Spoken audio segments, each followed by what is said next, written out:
Let's be real, McLaren should still be having nightmares about Japan. They had the fastest car, dominated practice, looked set for an easy 1-2, and then somehow lost to Max Verstappen in what might be the 4th quickest machine on the grid. Now we're heading to Bahrain, where the heat, the sand, and the pressure will test whether McLaren has actually learned anything from that disaster. The good news for McLaren? Bahrain was where they looked absolutely bulletproof during pre-season testing. The car was quick, the balance was perfect, and both Lando and Oscar seemed comfortably ahead of the pack. The bad news? That was testing. The real Red Bull, the one with Max Verstappen driving it, tends to show up differently when points are on the line. This weekend also gives us a wild card, 6 reserve drivers getting FP1 runs. That's right. While the regulars sit out first practice, we'll see a mix of rookies and familiar faces trying to impress. Either way, it guarantees some entertaining moments as these drivers adapt to cars they barely know on a track that punishes mistakes. Bahrain International Circuit is a proper test of a car's all-round performance. The long straights reward power, the tight Sector 2 complex demands precision, and the abrasive tarmac eats tires for breakfast. It's the kind of track that separates the well-prepared teams from those still figuring things out. Last year's race was a thriller. Will we get another classic, or will one team run away with it? In this preview, we're breaking down everything you need to know. Which drivers historically excel here, looking at you, Lewis Hamilton? Who usually struggles? Sorry, Alpine. Can McLaren actually convert their testing pace into a proper victory this time? And who might be the surprise performers, the dark horses who could shock everyone with an unexpected result? Let's talk about why Bahrain is one of the best tracks for modern F1 racing, and why it's about to give us the exact kind of chaos Suzuka couldn't. First off, this place is built for action. Unlike Suzuka's claustrophobic walls and punishing runoffs, Bahrain gives drivers room to breathe. The track stretches 5.412 kilometers, with runoff areas so generous you'd think they were designed by someone who'd seen one too many first lap pileups. That means drivers can push limits without instantly ending up in the barriers, though. With today's 800 kd barges they call F1 cars, mistakes still happen. Just ask whoever inevitably bins it in turn 10. The layout? A perfect mix of high and medium speed corners that test every part of a car's performance. The long back straight into turn 1 is where DRS turns the field into a high-speed game of chicken. Then there's the tricky middle sector, turns 5 through 9, a winding sequence that separates the good cars from the great ones. Get it wrong here and you're losing chunks of time. Get it right and you're setting up prime overtaking opportunities into turn 10. Speaking of passing, Bahrain's 3 DRS zones are where the magic happens.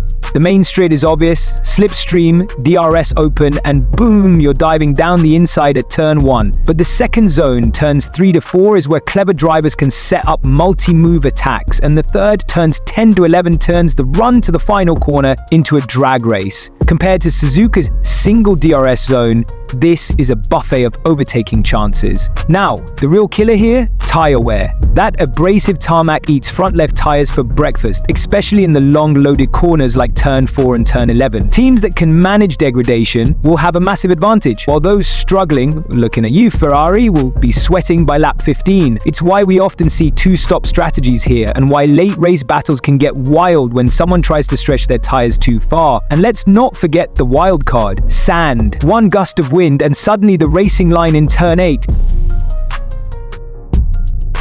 Let's talk about who's coming to Bahrain ready to shine and who might be packing their disappointment bags early. The favorites? McLaren, obviously. They were untouchable in pre-season testing here, sweeping the timing sheets like they owned the place. But here's the thing, testing pace doesn't always translate to qualifying dominance, especially when the lights go down for a proper night session. Remember Japan? Yeah, they remember too. Now, the biggest star this weekend could surprisingly be Mercedes. Their car thrives in cooler conditions, and while Bahrain isn't exactly freezing, the night race factor and open circuit might just play into their hands. If there's any track where George Russell or Kimi Antonelli could spring a surprise, it's here. And don't sleep on Yuki Tsunoda. The guy was a revelation in Suzuka until Q2, matching max pace closer than anyone expected. Bahrain's layout suits aggressive drivers, and if Yuki carries that confidence into qualifying, he could be the dark horse nobody saw coming. On the flip side, the biggest flop candidates? Let's start with Lando Norris. Japan broke something in him. You could see it in his body language post-race. The pressure of losing to Max in a slower car, the strategy blunders, it's all weighing on him. He's at risk of being swallowed up by not just Max, but his own teammate. And then there's Ferrari. Do we even need to explain? Every time they bring upgrades, they somehow go backward. Charles Leclerc might pull a miracle lap out of nowhere, but the SF25's inconsistency makes them a ticking time bomb in qualifying. Now, my predictions. Pole position, Oscar Piastri. The guy has been simmering under the radar, but Suzuka proved he's got the raw speed to outperform Lando when it matters. With Red Bull potentially struggling here and Lando's confidence wobbling, this is Oscar's golden chance to stamp his authority on the season. That said, never count out Max Verstappen. The man thrives on being the underdog, and if there's even a 0.1% chance he can drag that Red Bull beyond its limits, he'll find it. As for the top three, I'm going Oscar Piastri, George Russell, Max Verstappen. Wildcard, Yuti sneaking into Q3 with a lap that makes Red Bull question their life choices. Ferrari somehow out-qualifying Alpine but still finding a way to complain about it. One thing's for sure, Bahrain qualifying is where pretenders get exposed and champions remind everyone why they're champions. Alright, let's get into the real chaos race day in Bahrain. Picture this. Lights out, Oscar Piastri nails the start, covers the inside line and shuts the door on George Russell into turn 1. Clean, clinical, exactly what McLaren needs. But here comes Max Verstappen, because of course he does. By the end of lap 1, he's already lurking, ready to pounce on George. One opportunistic move down the inside of turn 4 and boom, Max is in P2, hunting Oscar like a shark that smelt blood. That's just how Max operates. He doesn't wait, he doesn't settle, he takes. Now, let's talk dark horses, because Bahrain loves a good underdog story. First up, Ferrari. Yes, Ferrari, I know. Their one-lap pace in 2025 has been about as reliable as a chocolate teapot, but hear me out. This is a tire degradation track, and if there's one thing Ferrari occasionally nails, it's race day strategy. If they don't screw it up, big if, they could turn a mediocre qualifying into a surprise podium. Charles Leclerc is a magician at saving tires, and if the team gives him a fighting chance, he could pull a rabbit out of the hat. Or they'll pit him for hards on lap 10 and leave him to rot. Classic Ferrari. Then there's the rookies, Isack Hadjar and Kimi Antonelli. These two have been quietly, or not so quietly, destroying expectations. Hadjar's race pace in Japan was eye-opening, and Antonelli, the kid's already leading races and breaking records. Bahrain's layout rewards aggressive, confident drivers, and these two are oozing both. Don't be shocked if they're battling for top 5 finishes, maybe even sneaking onto the podium if the frontrunners trip over each other. Antonelli in particular has shown Mercedes-like consistency in his first few races, and with Bahrain's long straights playing to their power unit strengths, he could be the wild card no one's prepared for. And let's not forget Aston Martin. Yeah, they've been about as useful as a screen door on a submarine this year, but they've got Adrian Newey lurking in the background. You think that man isn't cooking up something in the wind tunnel? Lance Stroll has somehow scraped together all their points so far, but Fernando Alonso is a ticking time bomb of performance. If there's even a whiff of an upgrade, you can bet he'll drag that car into places it doesn't belong. The AMR 25 has been particularly strong in high-speed corners, and with Bahrain's technical middle sector, Alonso could pull off some vintage moves if the stars align.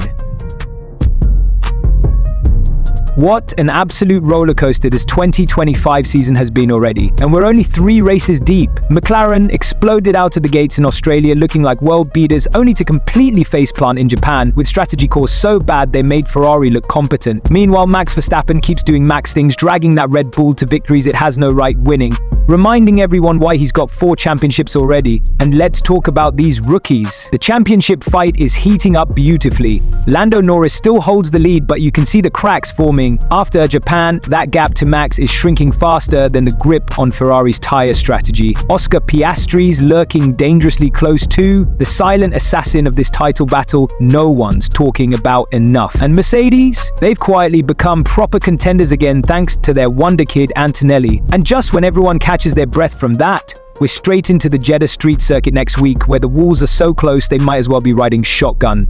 1 millimeter of mistake and your race ends in a carbon fiber explosion. What makes this next stretch so special is how it tests everything about modern F1. Bahrain demands perfect technical precision and tire management, while Jeddah is all about reflexes and sheer bravery. The teams that can adapt will thrive. The stubborn ones will get left behind looking very silly. All eyes will be on McLaren to see if they've learned anything from their Japan disaster. Then there's Max. Can he keep working miracles in what's clearly the 3rd or 4th fastest car? And the rookies. How long can they keep this dream run going before the pressure shows? These next two races could completely reshape the championship picture. The action starts now, and trust me, you won't want to blink. This is where seasons are made and broken, where heroes emerge and pretenders get exposed. The 2025 story is just getting good.